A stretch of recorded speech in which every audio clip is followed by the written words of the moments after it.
Punjabi music industry का एक बहुत ही पॉपुलर गाना डाकू। आप इसके लिरिक्स जरा सुनिए। जीप खड़ी मेरी थाने दे विच बदले दे मैं दो लाइना नी मैं डाकू एक नंबर दा हां जेड़ी जीत आखे ओ खो लाइना। अब खालिस्तान मूवमेंट के सबसे कंट्रोवर्शियल चेहरों में से एक जर्नल सिंह भिंडरेवाला का ये स्पीच सुनिए। मैं डाकू एक नंबर दा बेटा मैं रिया ते तां भी जीप लेनी है, पर चेता जरूर रखो भी ए एक जीप दियां दो लेनियां। क्या आपको दोनों में कोई सिमिलरिटी नजर आती है? अगर ये सिर्फ एक गाने तक सीमित होता तो शायद इस पर इतनी बात भी नहीं होती, लेकिन कंट्रोवर्सी यही खत्म नहीं होती। पिछले साल दिलजीत दोसांझ की एक फिल्म पाकिस्तानी एक्ट्रेस हानिया आमिर के साथ रिलीज होने वाली थी। उस वक्त पहलगाम अटैक के बाद इंडिया और पाकिस्तान के बीच टेंशंस अपने पीक पर थे, जहां हमारे देश के इनोसेंट सिविलियंस मारे गए थे। इसी दौरान दिलजीत ने अपने लंदन शो में हानिया आमिर को स्टेज पर इनवाइट किया और उनके लिए गाना गाया, जबकि उस समय हानिया आमिर के कुछ स्टेट्समैन को लेकर इंडिया में काफ़ी क्रिटिसिज्म्स हो रहा था। लेकिन ये भी सिर्फ एक कंट्रोवर्सी नहीं थी। दिलजीत अक्सर एक नारा लगाते हैं, पंजाबी आ गए होए, लेकिन जब उनसे पूछा गया कि पंजाबी आ गए होए ही क्यों, इंडियन आ गए होए क्यों नहीं, तो उनके पास उस सवाल का कोई सीधा जवाब नजर नहीं आया। आप हर जगह ऐसे बोलते हो पंजाबी आ गए होए, पंजाबी आ गए होए, मतलब I've never heard you say anything else. हाँ जी, हाँ I'm जी। the first Indian to do बहुत that. सही क्वेश्चन पूछा। पंजाबी बोलते हो आप? हाँ, बहुत सही क्वेश्चन। ऐसे क्यों? भाई एक तो जगह छोटी छोटी सी है पूरे इंडिया में, और एक मैं आता हूँ उस जगह से हूँ जो एक रीजनल म्यूजिक है जहाँ। और फिर आता है शुभ का कंट्रोवर्सी। 2023 में शुभ ने अपनी इंस्टाग्राम स्टोरी पर एक ऐसी इमेज शेयर की जिसने पूरे देश में एक बहस छेड़ दी। कुछ ही दिनों में उनका इंडिया टूर कैंसिल हो गया, बोर्ड ने अपनी स्पॉन्सरशिप विड्रॉ कर ली और विराट कोहली जैसे सेलिब्रिटीज ने भी उन्हें अनफॉलो कर दिया। शुभ के सपोर्टर्स का कहना था कि ये पोस्ट पंजाब और कश्मीर से जुड़े इश्यूज की तरफ ध्यान खींचने के लिए थी, लेकिन क्रिटिक्स का मानना था कि ये पोस्ट अमृतपाल सिंह और उनसे जुड़े नैरेटिव्स को इनडायरेक्टली सपोर्ट कर रही थी। और यही वो पॉइंट है जहां एक बड़ा सवाल खड़ा होता है, क्या यह सब सिर्फ अलग अलग कंट्रोवर्सी से, या फिर पंजाबी म्यूजिक इंडस्ट्री के कुछ हिस्सों में वाकई ऐसा आइडियोलॉजिकल इन्फ्लुएंस मौजूद है जिसके बारे में हम खुलकर बात नहीं करते। इस वीडियो का मकसद न पंजाब टारगेट करना है, न सिख कम्युनिटी को, और ना ही किसी इंडिविजुअल आर्टिस्ट को विलन बनाना। अगर मेरा मकसद सिर्फ हेट फैलाना होता तो मैं सिर्फ कंट्रोवर्सीज की लिस्ट बनाकर वीडियो खत्म कर देता, लेकिन इस वीडियो में हम एक और सवाल का जवाब ढूंढेंगे, आखिर क्यों पंजाबी म्यूजिक इंडस्ट्री का ग्लोबल सेंटर कनाडा बना। खालिस्तान मूवमेंट का इस कहानी से क्या कनेक्शन है? क्या कुछ पंजाबी आर्टिस्ट के एक्शंस को गलत समझा गया है, या फिर हम एक ऐसे पैटर्न को इग्नोर कर रहे हैं जो सालों से हमारे सामने मौजूद है? अगर अभी भी आपको लगता है कि ये सिर्फ पंजाब या पंजाबी कल्चर के खिलाफ एक और हेट वीडियो है तो रुक जाइए, क्योंकि कहानी अभी शुरू हुई है। कहंदी हुंदी सी चन तकरा बना दे, तारे ने पसंद मैनू हेठा सहारे ला दे। ये गाना आपने जरूर सुना होगा, स्पॉटिफाई पे 2022 का इंडिया का नंबर 1 स्ट्रीम ट्रैक। लेकिन क्या आपको पता है ये गाना इंडिया में नहीं बना, ये बना ब्रिटिश कोलंबिया कनाडा में। एक लड़का है 2 सूटकेसेस लेके कनाडा गया, पेट्रोल स्टेशन पे काम किया, ट्रक चलाया, और फिर एक दिन वो कोचेला के स्टेज पे खड़ा था, पहला इंडियन आर्टिस्ट कभी भी। ये सिर्फ एक सक्सेस स्टोरी नहीं है, ये एक पैटर्न है। सोचिए 2022 के इंडिया के टॉप 10 ट्रैक्स में से 3 गाने कनाडियन आर्टिस्ट के थे। ब्रैम्पटन ओंटारियो, जहां 20% पॉपुलेशन पंजाबी है, सरे, BC, कैलगरी, वैंकूवर, ये सिटीज सिर्फ डायस्पोरा नहीं है, ये एक इंडस्ट्री बन गई है। लेकिन क्यों पंजाबी म्यूजिक का ग्लोबल सेंटर पंजाब नहीं कनाडा बना? 1897 में सिख सोल्जर्स पहली बार कनाडियन जमीन पर उतरे। सिर्फ ट्रांजिट में थे, रुकने का कोई इरादा नहीं था, लेकिन कुछ रुक गए। और फिर 1967 में कनाडा ने अपनी इमिग्रेशन पॉलिसी बदली, एथनिक कोटास खत्म कर दिए, और एक आवाज आई पंजाब से, हरियाणा से, दूर दूर से, वहां जाओ, वहां जगह है। टिकट्स में एक 2.5 मिलियन का स्ट्रॉन्ग कम्युनिटी बन गई। लेकिन सिर्फ नंबर से इंडस्ट्री नहीं बनती, कनाडा ने कुछ और भी दिया, आज़ादी, कल्चरल ग्रांट्स, रेडियो स्पेस, एक एनवायरनमेंट जहां आप एक्सपेरिमेंट कर सको। हिप हॉप मिक्स करो पंजाबी ढोल के साथ, R&B के ऊपर पंजाबी लिखो, ट्रैप बीट्स पे अपनी जुबान बोलो, ये फ्यूजन सिर्फ कनाडा में ही हो सकता था, क्योंकि सिर्फ यहाँ दो वर्ल्ड्स एक जगह मिली थी। और फिर आए वो लोग जिनके पास सिर्फ एक चीज थी, एक बात कहनी थी, और दुनिया ने सुना। और यही पॉइंट बहुत इंपॉर्टेंट है, क्योंकि अगर पंजाबी म्यूजिक का ग्लोबल सेंटर कनाडा बन चुका था, तो नेचुरली कनाडा के सोशल, पॉलिटिकल और कल्चरल इन्फ्लुएंसेस भी इस इंडस्ट्री पर अपना असर डालने वाले थे। और यही से कहानी एक नए मोड़ पर पहुंचती है। लेकिन जब इतना बड़ा स्टेज मिल जाता है तो रिस्पॉन्सिबिलिटी भी आती है, और कुछ आर्टिस्ट ने वो रिस्पॉन्सिबिलिटी कैसे हैंडल की, वो कहानी अभी बाकी है। 329 लोग, एक प्लेन, एक बॉम्ब। 23 जून 1985 एक एयर इंडिया फ्लाइट टोरंटो से चल के लंदन की तरफ जा रही थी। वो लंदन कभी नहीं पहुंचा। 329 लोग मर गए, उनमें से 280 कनाडियन सिटीजन्स थे। यह कनाडा की हिस्ट्री का सबसे बड़ा टेररिस्ट अटैक था, और बॉम्ब कनाडा में ही बनाया गया था। लेकिन यहाँ एक अजीब बात है, जब यह ट्रेजेडी हुई, कनाडा के प्राइम मिनिस्टर ब्रायन मल्रोनी ने सबसे पहले कॉल इंडिया को किया, विक्टिम्स के फैमिलीज को नहीं, इंडिया को, क्योंकि अनऑफिशियली ये एक इंडियन प्रॉब्लम ट्रीट किया गया, जबकि वो बॉम्ब वैंकूवर में ही बना, वो प्लॉट कनाडा में ही हुआ था, वो विक्टिम्स कनाडियन थे। तो सवाल ये उठता है, कनाडा ने यह कैसे होने दिया, और ज्यादा इंपॉर्टेंट क्यों? जरा पीछे चलते हैं। इंडिया में ऑपरेशन ब्लू स्टार होता है। इंडियन आर्मी सिखों के सबसे पवित्र मंदिर गोल्डन टेम्पल में घुस जाती है। कई 100 लोग मार दिए जाते हैं। दुनिया भर में सिख कम्युनिटी आउटरीच में आ जाती है। कुछ लोग सिर्फ प्रोटेस्ट करते हैं, कुछ लोग कुछ और सोचते हैं। ਸਿੱਖ ਇਸ ਰੂਪ ਨੂੰ ਪਸੰਦ ਨਹੀਂ ਕਰਦੇ, ਸਿੱਖਾਂ ਨੂੰ ਖਤਮ ਕਰਨਾ ਚਾਹੁੰਦੇ ਆ, ਕਿਉਂਕਿ ਸਿੱਖ ਇਸ ਰੂਪ ਨੂੰ ਖਤਮ ਕਰਨ ਵਾਲੀਆਂ ਬਹੁਤ यही वो मोमेंट था जब खालिस्तान मूवमेंट, जो ऑलरेडी कनाडा में चल रही थी, एक अलग ही लेवल पे चली गई। और कनाडा की गवर्नमेंट, उन्हें पता था, इंटेलिजेंस एजेंसीज ने वार्निंग्स दी थी, आरसीएमपी ने सिग्नल्स पकड़े थे, फिर भी 329 लोग मारे गए। एक गवर्नमेंट इंक्वायरी ने बाद में कहा, यह tragedy cascading series of errors की वजह से और बुरी हो गई। इंस्टीट्यूशनल फेलियर्स, मतलब सिस्टम ने फेल किया। और फिर आता है 2023 सरे ब्रिटिश कोलंबिया। हर्षदीप सिंह निज्जर, एक सिख लीडर, कैनेडियन सिटीजन, अपने गुरुद्वारे के बाहर अपने ट्रक में बैठते हैं। मास्क पहने हुए कुछ गनमैन आए, उन्हें मार दिया। 3 महीने बाद Canadian prime minister Justin Trudeau parliament में खड़ा हुआ और उसने कहा, Canada has shared the credible allegations that I talked about on Monday with India. We did that many weeks ago, and we are there to work constructively with India, and we hope that they engage with us so that we can get to the bottom of this very serious matter.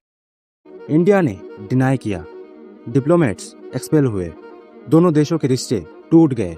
लेकिन यह story और complicated हो जाती है, क्योंकि एक सवाल है जो कोई सीधा नहीं पूछता, कनाडा ने इतने सालों तक ये क्यों होने दिया? क्यों खालिस्तान मूवमेंट को इतनी स्पेस मिली? जवाब अनकंफर्टेबल है, वोट बैंक पॉलिटिक्स।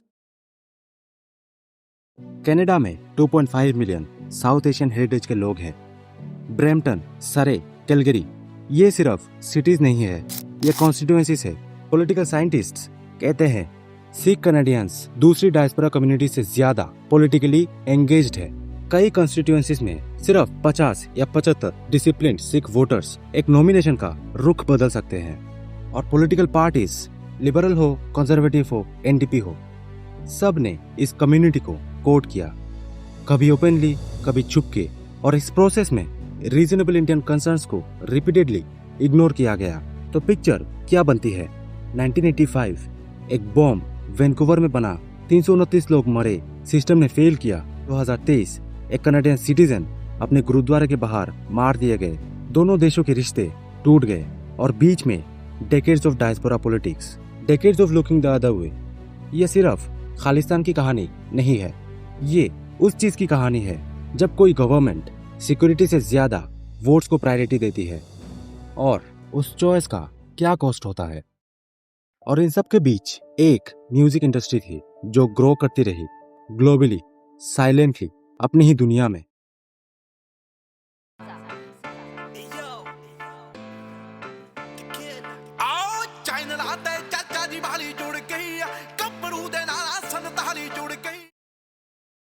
ये सिर्फ एक गाना है या है? Weapons have always been a part of Punjabi culture. एक बार सोचो, पंजाबी म्यूजिक में बंदूकें हैं, भिंडरे वाले के रेफरेंसेस है, खालिस्तान के सिंबल्स है, और हम सीधा पूछ लेते हैं ये प्रोपेगेंडा है।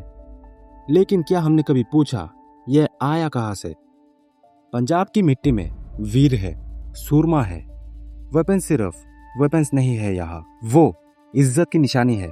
सेंचुरीज पहले पंजाब के वार्स, हीरोइक बैलेड्स में भी तीर, कमान, तलवार थी। जोना मोर, दुल्ला भट्टी, मिर्जा साहिबा, ये वेपन्स नहीं थे, ये आइडेंटिटी थी। तो जब आज के पंजाबी रैपर्स अपने गाने में बंदूकें दिखाते हैं, वो सिर्फ हॉलीवुड को कॉपी नहीं कर रहे हैं, वो एक 500 साल पुरानी ट्रेडिशन कैरी कर रहे हैं। लेकिन फिर 1984 आया। जून 1984, ऑपरेशन ब्लू स्टार।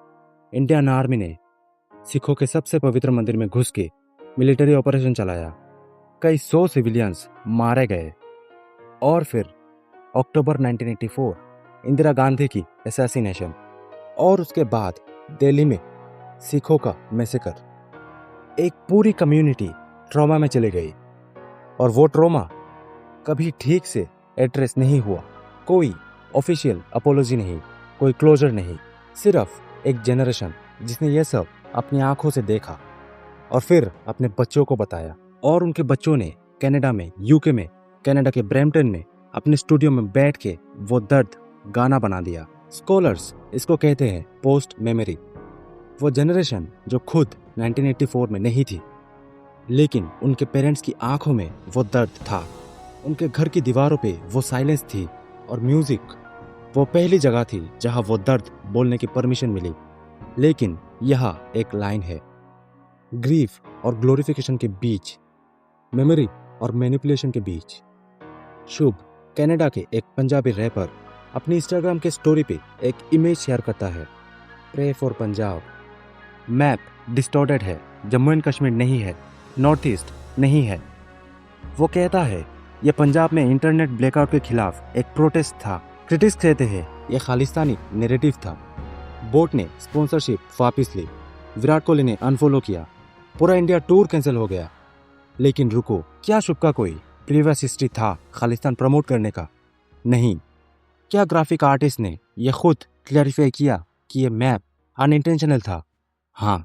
तो फिर क्यों इतना बड़ा रिएक्शन आया? क्योंकि कंटेक्स्ट मैटर करता है। सितंबर 2023, इंडिया कनाडा रिलेशंस टूट चुके थे।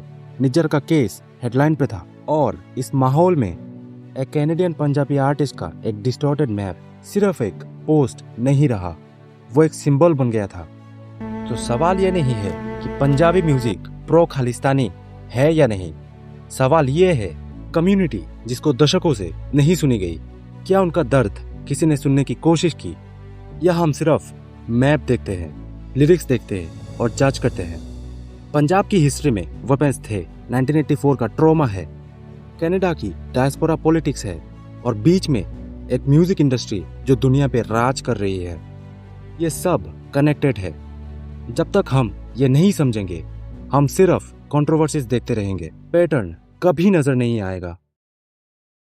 2.3% लैंड, 2.3% पॉपुलेशन, लेकिन इंडिया का पेट इसी 2.3% ने भरा। एक छोटा सा सवाल, अगर पंजाब नहीं होता, क्या इंडिया आज वो होता जो है? बैसाखी का दिन था। अमृतसर के जालियांवाला बाग में हजारों लोग थे। Women, children, farmers, prayers. कोई हथियार नहीं, कोई थ्रेट नहीं। जनरल डायर ने बिना वार्निंग के फायरिंग का ऑर्डर दिया। ऑफिशियल काउंट 379 डेड, लेकिन एस्टिमेट्स कहती है 1000 से ज्यादा लोग मारे गए, 2000 से ज्यादा घायल हुए। एग्जिट गेट्स बंद थे, लोग कुएं में कूदे बचने के लिए। सिर्फ एक कुएं में से 120 लाशें निकाली गई। एक 12 साल का लड़का ये खबर सुन के मीलों दूर से भागा। जालियांवाला बाग पहुंचा और वहां खून से भीगी मिट्टी अपने हाथ में उठाई। उस लड़के का नाम था भगत सिंह। वो सिर्फ 23 साल का था जब ब्रिटिशर्स ने उसे लाहौर सेंट्रल जेल में फांसी दी। 23 साल। आज के लड़के 23 साल में इंस्टाग्राम रील बनाते हैं।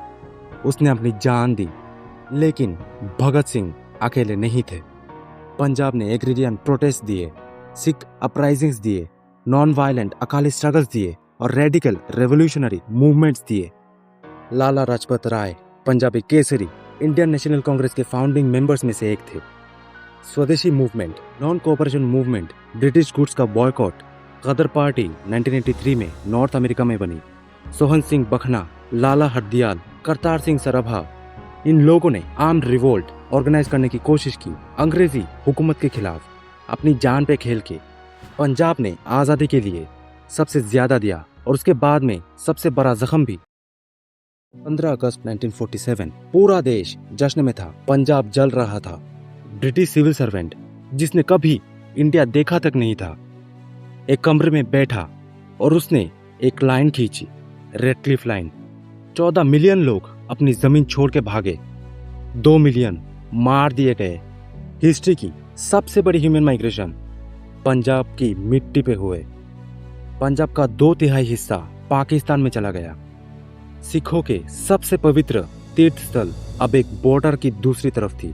सब कुछ लुट चुका था। जमीन गई, घर गए, परिवार बिछड़ गए, लेकिन पंजाब का किसान उठा। 1947 के बाद पंजाब के पास सिर्फ 2% इंडियन लैंड थी। उसकी सारी एग्रीकल्चरल रिसर्च फैसिलिटीज पाकिस्तान में रह गई थी। इंडिया तब फूड इंपोर्ट्स पे डिपेंडेंट था, अमेरिका से मांग के खाता था। फिर आया ग्रीन रेवोल्यूशन। 1966-67 में ग्रीन रेवोल्यूशन सबसे पहले पंजाब में शुरू हुआ। नए सीड्स, नए इरिगेशन सिस्टम्स, नया जज्बा। पंजाब ने 1950 और 1964 के बीच एग्रीकल्चर प्रोडक्शन में 4.6% ग्रोथ रेट रिकॉर्ड की और पूरे देश का खाने का बोझ अपने कंधे पर उठा लिया। फिर कभी भूखा नहीं सोया और ये पंजाब की वजह से था। लेकिन सिर्फ अनाज नहीं दिया पंजाब ने, खून भी दिया। पंजाब को sword arm of the nation कहा जाता है। हर पोस्ट इंडिपेंडेंस वॉर में पंजाब ने अपनी बॉर्डर्स खून से डिफेंड की।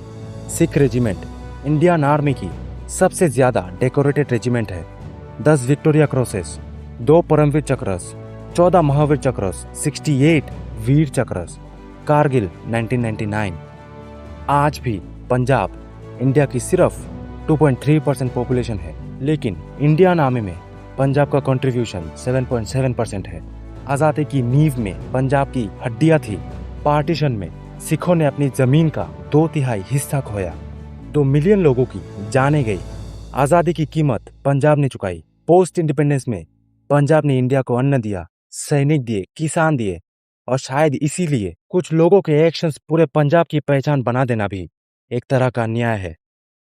तो आखिर ये सारी कंट्रोवर्सीज बार बार सामने क्यों आती है? शायद इसका जवाब उतना सिंपल नहीं है जितना सोशल मीडिया बना देता है।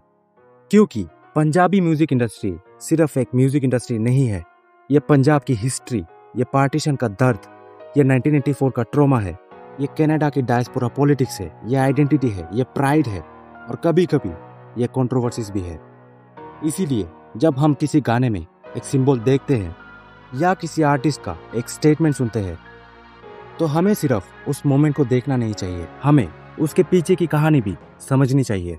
लेकिन इसका मतलब ये भी नहीं कि हर चीज को हिस्ट्री के नाम पर जस्टिफाई कर दिया जाए, क्योंकि ग्रीफ और ग्लोरिफिकेशन के बीच एक लाइन होती है, मेमोरी और मैनिपुलेशन के बीच एक लाइन होती है, और वो लाइन क्रॉस होती है या नहीं ये सवाल पूछना भी जरूरी है। लेकिन शायद सबसे बड़ा सवाल ये नहीं है। सवाल ये है कि क्या हम एक पूरी कम्युनिटी को कुछ लोगों के एक्शन से जज कर सकते हैं? उस पंजाब को जिसने भगत सिंह दिया, जिसने जालियांवाला बाग देखा, जिसने ग्रीन रेवोल्यूशन से देश को खिलाया, जिसने अपने जवान बॉर्डर्स पर खड़े किए और जिसने आज़ादी की कीमत अपने खून से चुकाई? शायद नहीं। और इसीलिए पंजाबी म्यूजिक और खालिस्तान की कहानी सिर्फ पॉलिटिक्स की कहानी नहीं है, ये मेमोरी की कहानी है, आइडेंटिटी की कहानी है, और एक ऐसे जनरेशन की कहानी जो अपनी जगह ढूंढने की कोशिश कर रही है। अब फैसला आपका है। जब आप अगली बार कोई पंजाबी गाना सुनेंगे, कोई कंट्रोवर्सी देखेंगे या सोशल मीडिया पर कोई हैशटैग ट्रेंड करते देखेंगे, तो क्या आप सिर्फ रिएक्शन देंगे या उसके पीछे की कहानी समझने की कोशिश करेंगे? समझना जरूरी है, क्योंकि पीछे की कहानी उतनी सिंपल नहीं होती जितनी दिखाई देती है। और अगर आपको मणिपुर में क्या हो रहा है ये भी जानना है, तो इस वीडियो पे क्लिक कर सकते हो। मैं आपको वहां मिलता हूँ।